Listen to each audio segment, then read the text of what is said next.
예, 우리 지난 주일 임성수 전사님께서 우리 말씀을 나눠주셨습니다. 그리스도인다운 그리스도인. 어떻게 보면 너무 당연한 또 말씀이지만 또 반대로 생각해 보면 쉽지 않은 그런 말씀이기도 합니다. 예, 혼자서 하려면 정말 쉽지 않죠. 그런데 우리 그 공동체 안에서 우리 성령님으로 말미암아서 하나 되는 공동체 안에서 그러한 그 공동체가 될때 우리 데살로니가 교회뿐만 아니라 우리 생명생 교회도 또 우리 생명생 가족들도 우리 성령님으로 하나 되는 교회 공동체 될 때, 묶이는 그런 교회 공동체 될 때, 우리 또 개인적으로는 우리가 그리스도인다운 그러한 또 그리스도인의 그 삶을 감당할 수 있으리라 믿습니다. 감사합니다. 오늘은 우리 계속해서 말씀드린 것처럼 교회, 우리 생명생 교회 이제 8주년 창립 기념 감사 기념 예배로 드리고 있습니다. 그래서 오늘은 성경 읽기표 순서가 아니라 제가 특별히 이제 사도행전 18장 말씀을 가지고 말씀을 준비하고 나누도록 하겠습니다. 제가 시간 관계상 9절, 10절만 읽었는데 오늘 말씀은 사실은 이제 1절부터 이렇게 좀 봐야 되는 그렇게 말씀이기도 합니다. 그래서 제가 중요한 부분만 말씀만 이렇게 좀 말씀을 보면서 좀 요약을 해서 먼저 배경을 좀 말씀드리도록 하겠습니다. 먼저 1절 말씀을 보면 제가 한번 읽어보겠습니다. 그 뒤에 바울은 아테네를 떠나서 고린도로 갔다. 예, 그러니까 저 말씀을 보면 오늘 말씀의 배경이 되는 것은 고린도라는 것을 알 수 있습니다. 여러분 고린도 잘 아시죠? 예, 우리 고린도전서, 고린도후서 우리 성경에도 나오고 고린도 교회, 예, 그 고린도 교회가 있는 도시 이름입니다. 예, 고린도. 자, 그럼 우리 고린도에서 우리 바울이 뭘 했을까요? 뭐 뻔한 질문이기는 하지만 우리 4절에 보면 나오고 있습니다. 바울은 안식일마다 회당에서 토론을 벌이고 유대 사람과 그리스 사람을 설득하려 하였다. 예, 그러니까 여러분 잘 아시고 예상하시는 것처럼 이제 안식일마다 회당을 찾아가서 거기서 이제 토론을 벌이기도 하고 또 우리 유대 사람들, 유대인들하고 또 우리 그리스 사람들, 이방인들하고 그 사람들에게 이제 복음을 전하는 일을 했다. 복음을 전했습니다. 자, 이렇게 되니까 그 유대 사람들이 가만히 있겠습니까? 그 예수님을 인정하지 않는 그 유대 사람들이 가만히 있지 않겠죠. 6절을 제가 한번 읽어보겠습니다. 그러나 유대 사람들이 반대하고 비방함으로 바울은 그의 옷에서 먼지를 떨고서 그들에게 말하였다. 여러분이 멸망을 받으면 그것은 오로지 여러분의 책임이지 나의 잘못은 아닙니다. 이제 나는 이방 사람에게로 가겠습니다. 예, 이렇게 얘기를 합니다. 유대 사람들이 얼마나 비방을 하고 반대를 하고 막 이렇게 하는지 아마 이제 내가 더 이상 너네들 좀 이렇게 편하게 말해서 내가 더 이상 너네들 유대인들 상대하지 않겠다. 나는 이제 이방인한테로 가겠다. 내지는 나는 이제 고린도를 떠나겠다. 아마 이렇게 결심하는 것 같습니다. 아마 중대 결심을 하고 이렇게 얘기를 하는 것 같습니다. 자, 7절에 보니까 바울은 거기를 떠나서 디디오 유스도라는 사람의 집으로 갔는데 그는 이방 사람으로서 하나님을 공경하는 사람이고 그의 집은 바로 회당 옆에 있었다. 예, 그러니까 이제 그 아까 자기가 공언한 것처럼 이제 이방인에게로 갔습니다. 그런데 그 이방인이 이름이 뭐냐면 디디오 유스도라는 사람으로 유스도라는 그런 이름을 가진 이방인에게로 갔는데 그 집이 해필 어디 있었다고요? 이 회당 옆에 있었던 것 같습니다. 자, 8절을 보니까 회당 장인 그리스보는 그의 온 집안 식구와 함께 주님을 믿는 신자가 되었다. 그리고 고린도 사람 가운데서도 많은 사람이 바울의 말을 듣고서 믿고 침례를 받았다. 자, 이렇게 말씀하고 있습니다. 그러니까 유대 사람이죠. 회당장이죠. 회당의 장, 예, 회당장인인데 그 사람의 이름이 그리스보. 이제 그리스보라고 하는 그런 이름을 가진 회당장이 이제 그리스도인이 됐습니다. 예수님을 믿게 됐습니다. 자, 이제 그 회당장이 믿게 되니까 줄줄이 따라서 고린도에 있는 많은 사람들이 그리스도인이 된 것 같습니다. 이어서 침례를 받게 되고요. 그리고 침대를 받게 됐다. 이제 이 말씀이 마치고 그리고 이제 오늘 말씀으로 이어지게 됩니다. 잘 아시다시피 우리 같이 읽은 것처럼 이제 환상 중에 어느 날 밤에 환상 중에 이제 예수님께서 바울에게 말씀하세요. 같이 읽었지만 제가 다시 한번 좀 보겠습니다. 무서워하지 말아라. 잠자코 있지 말고 끊임없이 말하여라. 자, 이렇게 말씀하세요. 두려워하지 말라는 거죠. 가만히 있지 말라는 거죠. 계속해서 말을 해라. 무슨 말을 하라는 얘기예요? 계속해서 복음을 전해라 라고 이렇게 말씀하고 있습니다. 그 다음에 10절에 보니까 내가 너와 함께 있으니 아무도 너에게 손을 대어 해하지 못할 것이다. 이 도시에는 나의 백성이 많다. 이렇게 말씀하십니다. 예수님께서 바울과 함께 계시기 때문에 그 누구도 그냥 뭐 말로는 쟤네들이 저렇게 얘기를 하지만 바울을 해코지 할 수 없을 것이다. 그리고 이곳 어디입니까? 이 도시 어디입니까? 고린도. 이 고린도에는 나의 백성이니까 어떤 누구일까요? 그리스도인들이 많이 있다. 이렇게 말씀하세요. 근데 조금 9절하고 10절이 조금 이렇게 말이 안 맞는 것처럼 보이시죠? 자, 9절에서는 복음을 전해라고 그러는데 10절에서는 나의 백성이 많다. 그리스도인들이 많다. 복음을 누구한테 전합니까? 보통 하나님 믿지 않는 사람들, 그렇죠? 이방 사람들처럼. 이방 사람들은 어떻습니까? 뭐 하나님하고 관계없이 삽니다. 하나님을 안 믿어요. 하나님 몰라요. 하나님을 무시합니다. 하나님은 어디 있어? 내 주먹을 믿지 무슨 하나님을 믿어? 먼저 이렇게 얘기하는 그런 사람들이 복음을 전하는 대상이 되겠죠. 아니면 유대인들은 어떻습니까? 하나님을 믿습니다. 하나님을 믿기는 하지만 예수님을 인정하지 않죠. 예수님을 그리스도로 메시아로 인정하지 않는 사람들입니다. 자, 그런 사람들한테 복음을 전해야 되는 거 아니겠습니까? 9절에 보면 두려워하지 말아라, 가만히 있지 말아라, 계속해서 복음을 전해라 라고 말씀을 하시고 10절에 보면 고린도에는 나의 백성이 많다. 그리스도인들이 많다. 자, 그렇다면 고린도에는 그리스도인들이 많은데 왜 잠자코 있지 말고 왜 끊임없이 복음을 전해야 된다라고 이렇게 말씀하고 있는 걸까요? 앞뒤가 많지 않잖아요. 벌써 그리스도인들이 많은데 왜 계속 여기서 복음을 전하라고 하시는 것일까? 오늘은 좀 이 말씀을 중심으로 해서 오늘 말씀을 좀 나눠보도록 하겠습니다. 오늘 말씀 그 9절에 보면 시작이 이 환상을 가지고 시작을 하죠. 이제 환상 중에 예수님께서 바울에게 말씀을 하세요. 우리 성경을 보다 보면 바울은 이런 경험을 많이 합니다. 환상을 통해서 예수님의 말씀을 또 하나님의 음성을 듣는 경우가 많습니다. 지시를 받는 경우가 많습니다.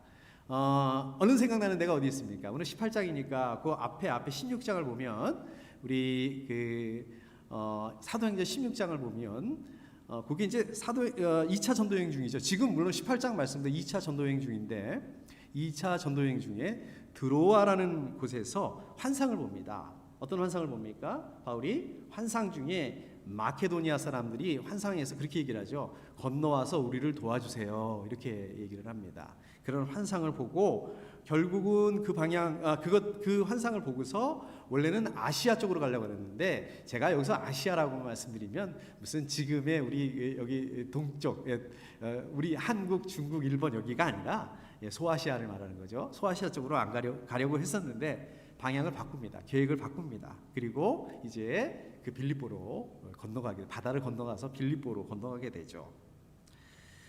그런데 여러분 이 환상이 일어났던 그 사도행전 16장의 경우를 보게 되면 사실은 바울이 막 일이 술술술술 잘 풀리고 또 뭐 승승장구하고 막 정말 하나님이 역사하시고 그런 때가 아닙니다. 16장에 보게 되면 2차 전도여행이었는데 원래는 아까도 말씀드린 것처럼 바울이 아시아로 가려고 그랬어요. 동쪽으로 가려고 그랬습니다. 동쪽으로 가려고 그렇게 노력을 했는데 그게 안 되는 거예요. 그렇게 기도하고 그렇게 노력했는데는 안 돼요. 여러분 한번 생각해 보십시오. 이거 뭐 내 잘 되겠다고 하는 게 아니잖아요. 내 일을 하겠다고 하는 게 아니잖아요. 이건 하나님을 하겠다. 하나님 잘 되겠다라고 그렇게 하는데 그렇게 그게 막힙니다. 오히려 반대로 자꾸 밀려가죠. 그냥 갈 수 없는 상황. 자꾸 이렇게 반대쪽으로 서쪽으로밖에 그냥 그것도 이렇게 자기가 원하는 게 아니라 이렇게 떠밀려서 자꾸 밀려가다 어디까지 갑니까? 이게 드로아라는 곳까지 갑니다. 여기는 항구 도시예요. 그 다음에 갈 데가 없어요. 그냥 바다예요. 바울의 마음이 어떻겠습니까? 왜 이럴까? 마음이 굉장히 어렵겠죠.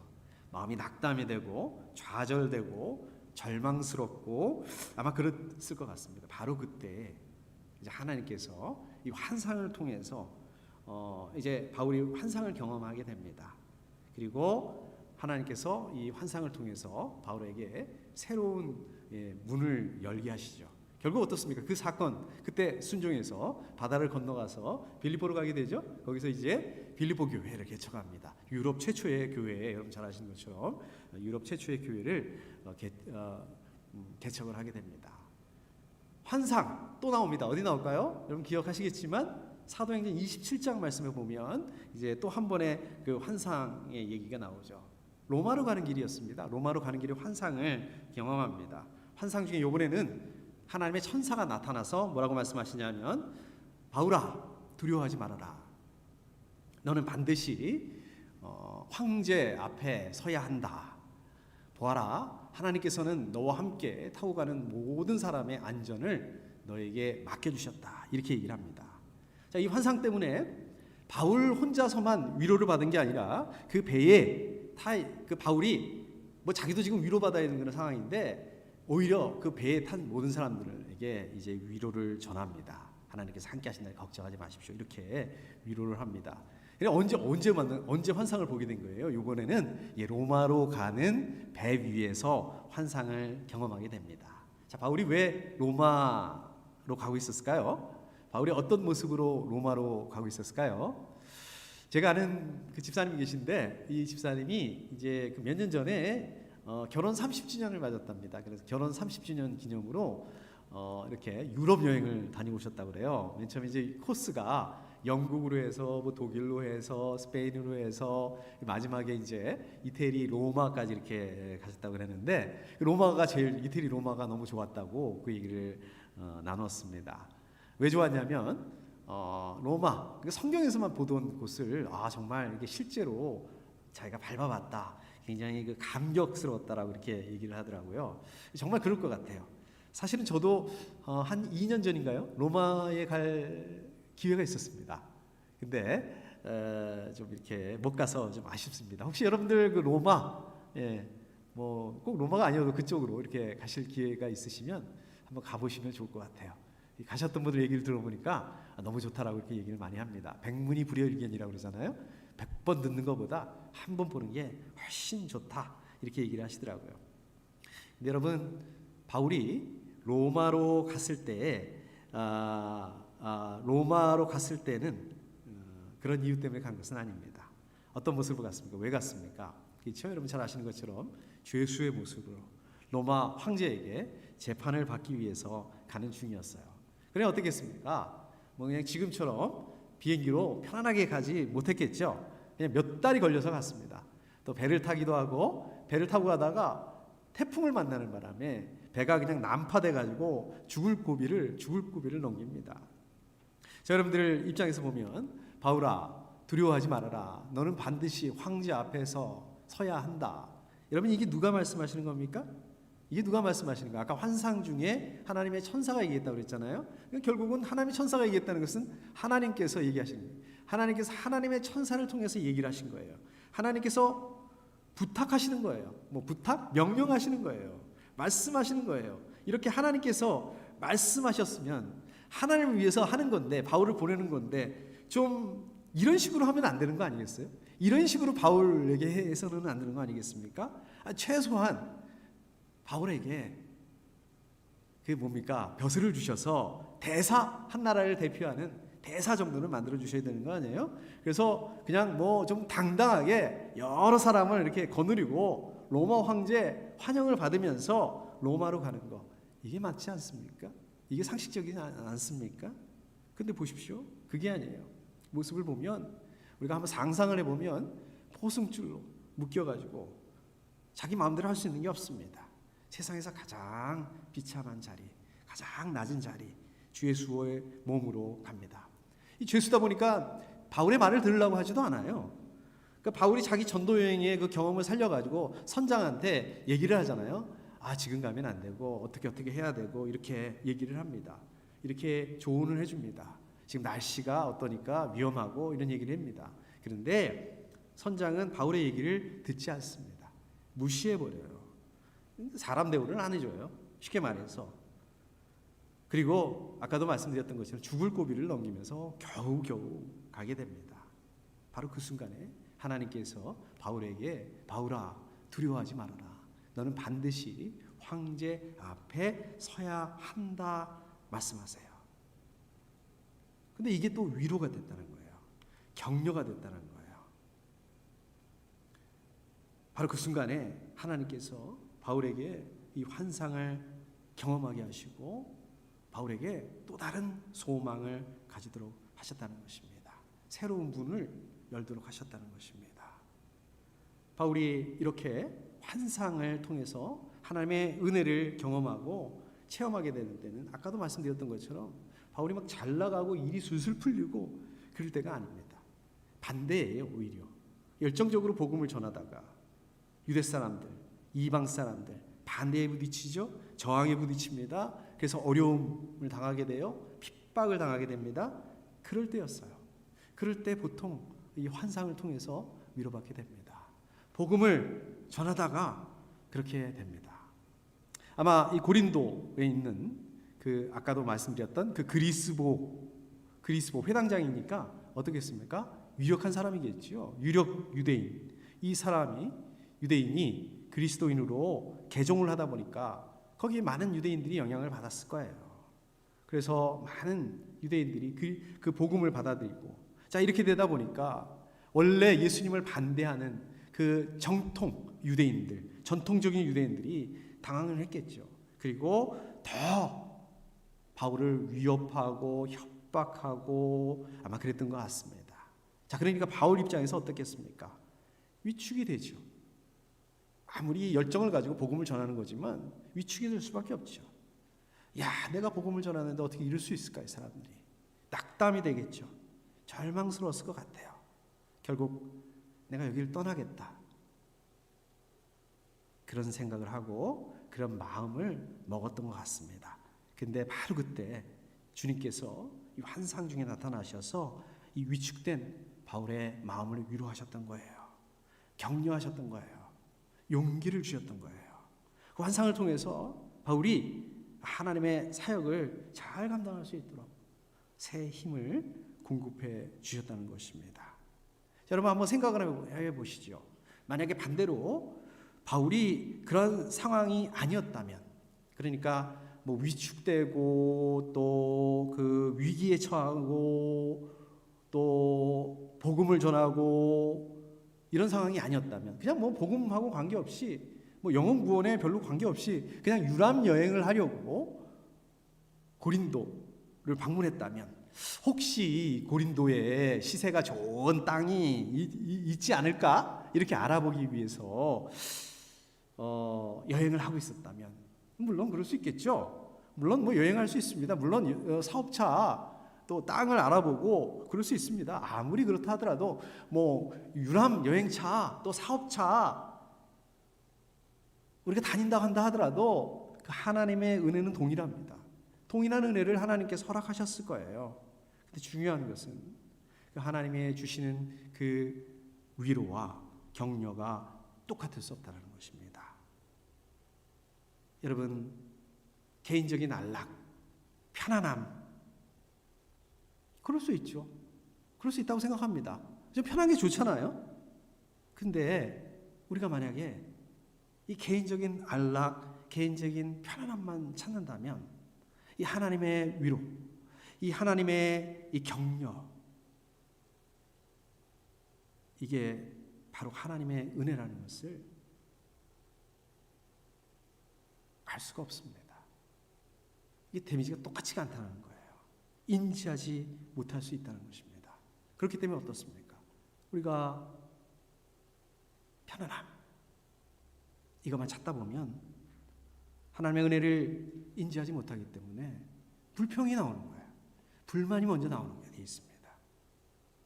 10절에서 내가 너와 함께 있으니 아무도 너에게 손을 대어 해하지 못할 것이다. 자, 이렇게 말씀하십니다. 이 바울뿐만 아니라 저 여러분들도 이 실패감에 있을 때 하나님께서는 어떻습니까? 더 적극적으로 다가오셔서 위로해 주세요. 또 소망을 해 주세요. 하나님 이런 분이십니다. 하나님은 저 여러분들이 잘하고 잘 나가고 영적으로 막 좋고 이럴 뿐만 아니라 우리가 또 실패감이 있을 때 이거 왜 이러지? 왜 이렇게밖에 안 되지? 그럼에도 불구하고 하나님 어떻습니까? 변함없는 기대와 신뢰와 지원을 아끼지 않으신다는 것입니다. 여러분들 하나님 이런 분이시라는 것이에요. 여러분 믿으시나요? 하나님 이런 분이시다 믿으시나요? 여러분들이 하나님 이런 분이시라는 것을 믿으신다면 여러분들이 어렵고 힘든 그러한 상황에도 불구하고 때로는 우리가 실패했다 이런 그 실패감에 우리 마음이 좀 위축되고 그래 된다 하더라도 우리 용기를 되찾을 수 있어야 합니다. 왜 그렇습니까?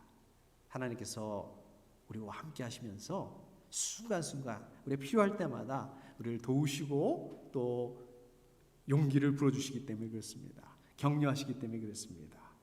바울이 유대 사람들 그 협박 또 생명에 대한 그 위협 두려움 그렇게 할 이유가 없어요. 두려워할 필요가 없습니다. 그것은 왜 그렇습니까? 바로 주님께서 바울과 함께 하시기 때문에 그렇습니다. 하나님의 힘을 넘어설 수 있는 하나님의 능력을 넘어설 수 있는 두려움은 없습니다.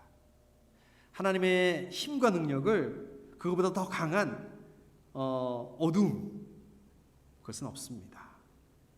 하나님께서 저 여러분들에게 무거운 짐만 올려놓으시고 이것도 해야 돼 저것도 해야 돼 의무만 주시고 그냥 무관심으로 이렇게 팔짱 끼시고 침묵하시는 그런 분이 아니십니다. 오히려 저 여러분들 모든 고통을 함께 하시고 나누시고 또 하나님의 사랑의 빛 사랑의 빛으로 우리를 이렇게 감싸주시는 분이십니다. 하나님의 뜻을 알 수 있도록 끊임없이 힘과 용기를 주시는 그런 분이십니다. 아무도 너에게 손을 대어 해하지 못할 것이다. 자, 이 말씀은 어떤 말씀일까요? 누구도 바울을 핍박하거나 어렵게 하거나 그럴 수 없다. 그런 사람 없을 것이다. 그런 뜻이 아닙니다. 비록 바울을 대적하고 핍박하고 협박하고 그런 사람들이 있지만 하나님께서 함께 하시기 때문에 그 어려움을 이겨낼 수 있는 힘을 갖게 될 거다. 이겨낼 수 있게 될 거다. 저 여러분들 그 마음이 위축되고 또 실패감, 어려움 가운데 있을 수 있습니다. 그러나 이 어려움을 이길 수 있는 힘과 능력을 주실 것이다. 우리 이 소망을 가지고 기도할 수 있어야 됩니다.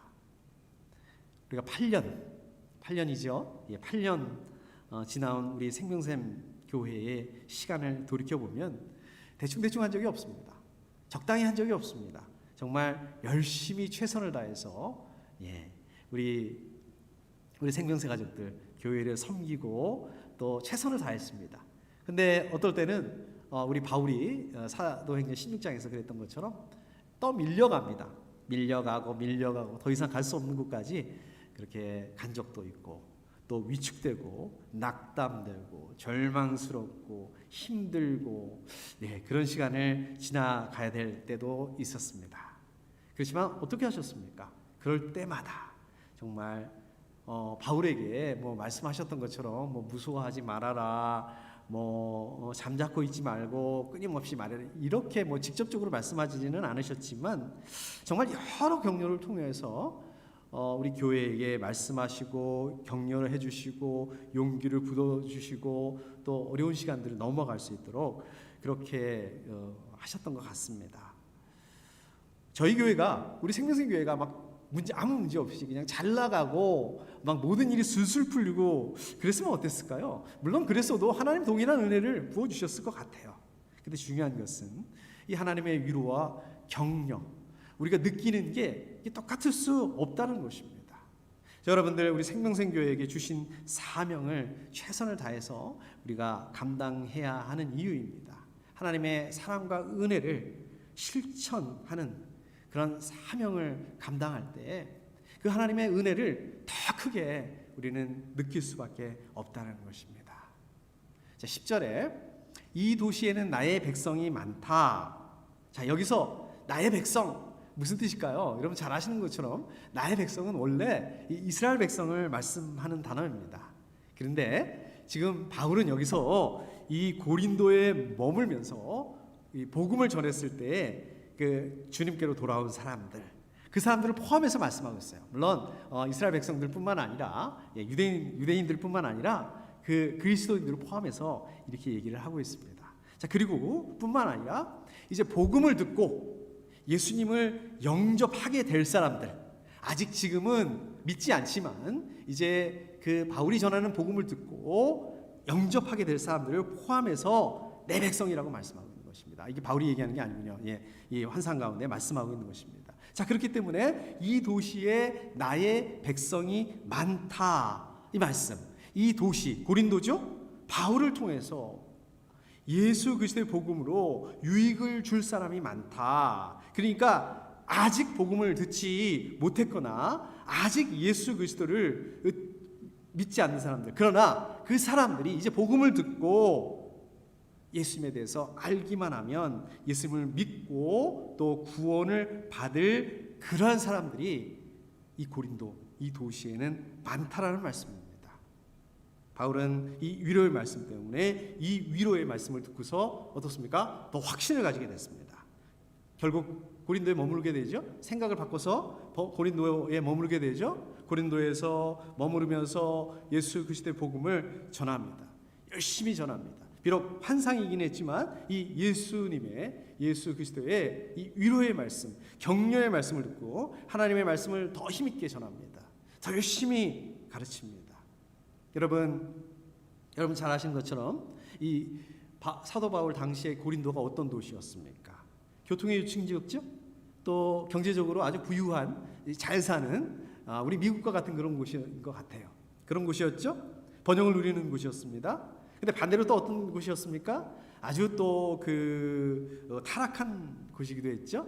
그 미의 여신 이 아프로디테라는 신전이 고린도에 있었다고 합니다. 종교적으로 또 윤리적으로 도덕적으로 아주 타락이 심했던 그런 곳이었다고 합니다. 이렇게 타락하고 뭐라 그럴까요? 영적으로 도덕적으로 아주 캄캄한 그런 도시 고린도를 보고 뭐라고 말씀하고 있냐면 이 도시에는 나의 백성이 많다 이렇게 말씀하고 있습니다. 왜 이렇게 말씀하셨을까요?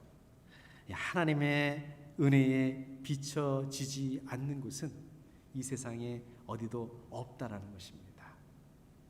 생물학자들이 뭐라 그러냐면요, 우리 이 지구상에는요 생명체가 없는 곳이 거의 존재하지 않는답니다. 거의 모든 곳에 이 생명체들이 있다고 합니다. 예를 들어서 우리 북극, 남극 진짜 추워서 못 살 것 같잖아요. 근데 그 안에도 거기도 여러분 잘 아시다시피 이 생명체들이 존재를 하죠. 우리 북극곰, 남극의 펭귄뿐만 아니라 이렇게 이끼 같은 것들도 굉장히 많이 있다고 합니다. 자, 반대로 너무 더운 곳, 화산, 용암이 터지는 곳 이런 데는 도저히 생명체가 없을 것 같은데 그 안에도 미생물이 있다고 합니다. 미생물이 발견된다고 합니다. 또 햇빛이 전혀 들어가지 않는 동굴 같은데 또 그 아주 깊은 바다 있죠? 그 깊은 바닥 이런 데도 생명체가 살고 있다고 합니다. 하나님께서 창조하신 이 생명체들이 이 지구 곳곳 이 세상의 어느 곳에나 있는 것처럼 아무리 영적으로 어둡고 타락한 곳, 또 그 음침하기 짝이 없는 그러한 도시라 할지라도 예수 그리스도의 복음으로 유익을 줄 사람들이 있다라는 거예요. 예수 그리스도의 복음을 듣기만 하면 예수님을 믿고 구원받을 준비된 영혼들이 많다라는 것입니다. 자, 오늘 말씀을 기억하신다면 어떨까요? 우리 입장으로, 우리 눈으로 볼 때 저거는 안 돼. 아무리 어둡고 타락한 곳이라도 하나님의 은혜의 빛이 스며들고 있다는 그 사실을 기억하셔야 됩니다. 자, 이 도시에는 나의 백성이 많다.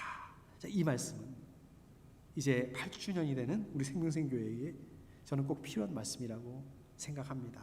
그런 마음이 들어요. 자, 여러분들 우리 생명생교회가 있는 이 지역, 캐롤턴, 또 넓게 보면 달라스, 우리 DFW, 여기 이 지역에는 저 여러분들 우리 생명생 교회를 통해서 예수 그리스도의 복음을 듣기만 하면 그래, 예수님을 믿고 구원받을 준비된 영혼들이 많다는 말씀입니다. 자, 여러분들 우리 생명생 교회 어떻게 우리는 그 사명을 감당할 수 있을까요? 우리는 어떻게 그렇게 할 수 있을까요? 제가 사명이라고 하니까 너무 거창해, 나는 거창한 거 할 수가 없어, 이렇게 생각하실 수 있습니다. 물론 그렇게 거창한 것도 맞습니다. 거창할 수도 있습니다. 자, 그런데 생각해 보면 아주 쉬운 것도 있습니다. 어떤 게 있을까요? 우리 지난주에 우리 임성수 전사님 말씀하신 것처럼 우리 각자가 그리스도인다운 그런 삶을 감당하는 거예요. 우리 각자가 그리스도인다운 그런 삶을, 우리 그 삶의 현장 가운데서 정말 그리스도인다운 그런 삶을 감당하는 그 삶, 한 사람 한 사람 이 삶이 다 모이게 되면, 그걸 모아놓고 보면 그게 우리 생명생교회의 사명이 된다는 것입니다. 하나님께서 우리 생명생교회에 이러한 그 열심을 통해서 열매를 맺으시도록 그렇게 하신다는 것입니다. 말씀을 정리하도록 하겠습니다. 고린도 교회 영적으로, 고린도 교회가 아니라 고린도시, 고린도는 아주 영적으로 또 도덕적으로 타락했을 뿐만 아니라 또 어떻게 되었습니까? 우리 바울을 아주 위축되게 만들고 낙담하게 만들고 절망스럽게 만들고, 그래서 결국은 내가 여기를 떠나야겠다 이렇게 생각하게 만들고 또 마음먹게 만들었던 곳입니다. 근데 어떻게 됐습니까? 바울이 이 환상 중에 하나님 말씀하시는 이 도시에는 나의 백성이 많다, 이 말씀을 듣고 이 말씀에 순종해서 2차 전도 여행 중에 이 고린도에서만 1년 반, 1년 6개월을 사역을 합니다. 복음을 열심히 전합니다. 많은 결실을 맺게 되죠. 우리 사람들 생각으로는 어떻습니까? 이건 구제불능이야, 이 도시는 그냥 완전 소돔과 고모라보다 더 못해, 망해야 돼, 이럴 수 있습니다. 우리 이렇게 생각할 수 있습니다. 그러나 하나님께서 바로 그곳에서 역사하셨다는 것입니다. 누구를 통해서요? 바울을 통해서. 누구를 통해서요? 저 여러분들, 우리 교회, 우리 생명생교회를 통해서 역사하신다는 것입니다. 복음의 능력은 상상을 초월합니다. 복음의 힘은 우리의 상식을 초월합니다. 하나님께서 저 여러분들, 우리 생명생교회를 이곳에 두셨어요. 하필 여기다 두셨습니다. 왜 두셨을까요? 우리는 여기서 무엇을 해야 될까요?